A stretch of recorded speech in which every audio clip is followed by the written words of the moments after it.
શું તમે છેલ્લા ઘણા સમયથી અવિરત મુશ્કેલીઓનો સામનો કરી રહ્યા છો? શું તમને લાગે છે કે શનિની સાડાસાતીએ તમારા જીવનની ગતિ સાવ ધીમી કરી દીધી છે અને તમારી સહનશક્તિની કસોટી લીધી છે? જો તમે કુંભ રાશિના જાતક છો, તો હવે નિરાશા છોડીને આશાનો દીવો પ્રગટાવવાનો સમય આવી ગયો છે. જ્યોતિષશાસ્ત્રની સચોટ ગણતરી મુજબ 25 જાન્યુઆરીથી 31 જાન્યુઆરી 2026નું આ અઠવાડિયું તમારા માટે કોઈ સાધારણ સમય નથી, પરંતુ તે એક એવી ક્ષણ છે જેનું તમે વર્ષોથી રાહ જોઈ રહ્યા હતા. આ એ સમયગાળો છે જ્યારે તમને પહેલીવાર એવો આભાસ થશે કે સાડાસાતીનો ભારે બોજ હવે તમારા ખભા પરથી હળવો થઈ રહ્યો છે. ઘણા જ્યોતિષીઓ જે બાબત કહેવાનું ચૂકી જાય છે તે એ છે કે શનિદેવ હંમેશા કષ્ટ આપવા નથી આવતા, પરંતુ તેઓ વ્યક્તિને તપાવીને શુદ્ધ સોના જેવો બનાવવા આવે છે. કુંભ રાશિ શનિદેવની પોતાની જ રાશિ હોવાથી તેઓ હવે તમને એ ફળ આપવા જઈ રહ્યા છે જેના તમે હકદાર છો. જો કે શનિનું સત્તાવાર રાશિ પરિવર્તન થોડા સમય પછી થવાનું છે, પરંતુ આ અઠવાડિયે ગ્રહોની એવી અદ્ભુત ચાલ રચાઈ રહી છે કે તમને વર્ષોની પીડામાંથી મુક્તિનો અનુભવ થશે. સાડાસાતીના 3 તબક્કાઓ વિશે શાસ્ત્રોમાં ખૂબ જ સચોટ માહિતી આપવામાં આવી છે. પ્રથમ તબક્કો જે મગજ પર અસર કરે છે અને માનસિક તણાવ આપે છે, બીજો તબક્કો જે હૃદય અને વ્યવસાય પર અસર કરે છે, અને ત્રીજો તબક્કો જે પગ પરથી પસાર થાય છે. તમે અત્યારે આ ત્રીજા અને અંતિમ તબક્કામાંથી પસાર થઈ રહ્યા છો. શાસ્ત્રોનો મત છે કે શનિદેવ જ્યારે વિદાય લે છે ત્યારે તે રંકને પણ રાજા બનાવી દેવાની ક્ષમતા ધરાવે છે. જાન્યુઆરી 2026ના આ છેલ્લા અઠવાડિયે બ્રહ્માંડમાં શનિની નક્ષત્ર સ્થિતિ એવી હશે કે તેમના નકારાત્મક પ્રભાવો લગભગ શૂન્ય થઈ જશે. અત્યાર સુધી જે કામોમાં પહાડ જેવી અડચણો આવતી હતી તે હવે માખણની જેમ સરળતાથી ઉકેલાવા લાગશે. કોર્ટ કચેરીના મામલાઓ અથવા કાયદાકીય ગૂંચવણોમાં સમાધાનના માર્ગો ખુલશે. આ અઠવાડિયું તમારી આવનારી સુંદર જિંદગીનું એક નાનું ટ્રેલર સાબિત થશે, જે તમને બતાવશે કે સાડાસાતી પછી તમારું જીવન કેટલું વૈભવી અને શાંતિપૂર્ણ હોઈ શકે છે. પરંતુ વાસ્તવિકતા અને ભ્રમ વચ્ચેનો ભેદ સમજવો પણ એટલો જ જરૂરી છે. ઇન્ટરનેટ પર ફેલાતી અફવાઓથી દૂર રહીને આપણે સત્ય સમજવું જોઈએ કે શનિદેવ ખૂબ જ ધીમી ગતિએ ચાલનારા દેવ છે, તેથી સંપૂર્ણ મુક્તિ માટે હજુ થોડી ધીરજ અનિવાર્ય છે. શનિનું રાશિ પરિવર્તન વર્ષ 2027માં થશે. તમારી ડાયરીમાં 3 જૂન 2027ની તારીખ સુવર્ણ અક્ષરે નોંધી લેજો, કારણ કે આ દિવસે શનિદેવ મેષ રાશિમાં પ્રવેશ કરશે અને સત્તાવાર રીતે તમારી સાડાસાતીનો અંત આવશે. જો કે મેષ રાશિ શનિની નીચ રાશિ ગણાય છે, પરંતુ કુંભ રાશિના જાતકો માટે આ ગોચર મુક્તિનો માર્ગ પ્રશસ્ત કરનારું સાબિત થશે.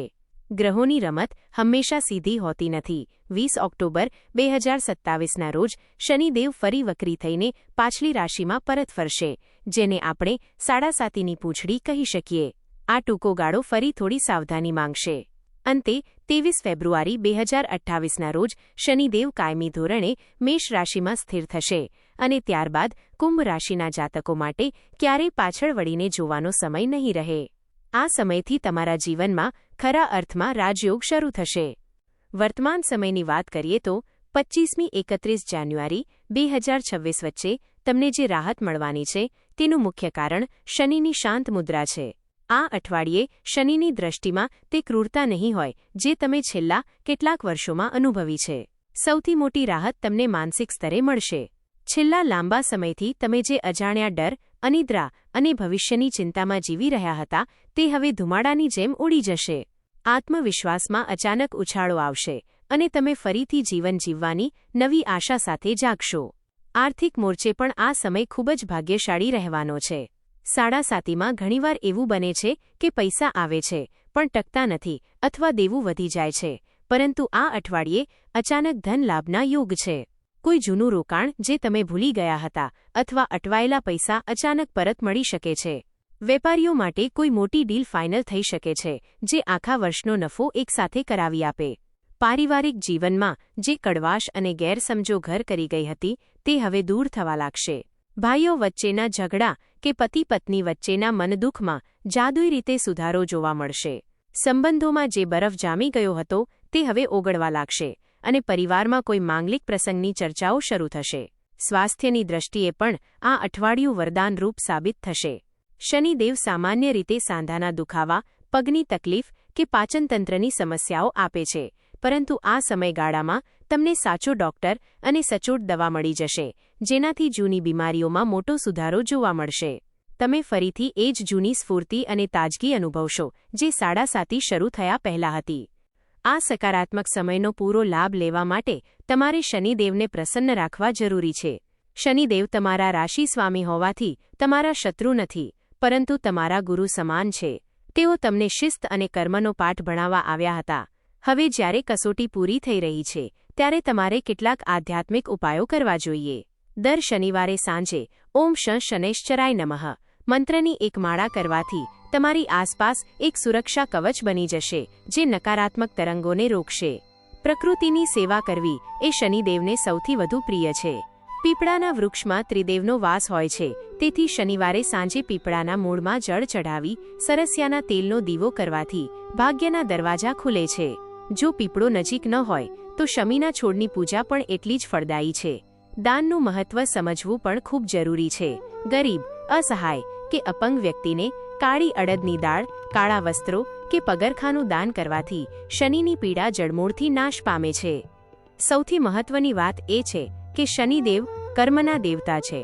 જો તમે તમારા આચરણમાં શુદ્ધતા અને વ્યવહારમાં નમ્રતા રાખશો તો કોઈ પણ ગ્રહ તમારું અહિત કરી શકશે નહીં. તમારા હાથ નીચે કામ કરતા કર્મચારીઓ, મજૂરો કે સફાઈ કામદારો સાથે ક્યારે ઉદ્ધત વર્તન ન કરો. તેમને માન આપવું અને યથાશક્તિ ભોજન કરાવવું એ શનિદેવની સૌથી મોટી પૂજા છે. કુંભ રાશિના જાતકો જન્મજાત બુદ્ધિશાળી અને સમાજ સુધારક હોય છે. સાડાસાતીએ કદાચ તમારી ગતિ ધીમી કરી હશે, પણ તમારા હોંસલાને તે તોડી શકી નથી. તમે એ સિંહ છો જે હવે પૂરી શક્તિ સાથે ગર્જના કરવા તૈયાર છે. 25 જાન્યુઆરી 2026મી શરૂ થતો આ પ્રવાસ તમને સફળતાના એ શિખરો પર લઈ જશે, જેનું તમે સપનું જોયું હતું. હવે ડરવાનું છોડી દો અને પૂરા આત્મવિશ્વાસ સાથે તમારા લક્ષ્ય તરફ આગળ વધો, કારણ કે શનિદેવના આશીર્વાદ હવે તમારી સાથે છે.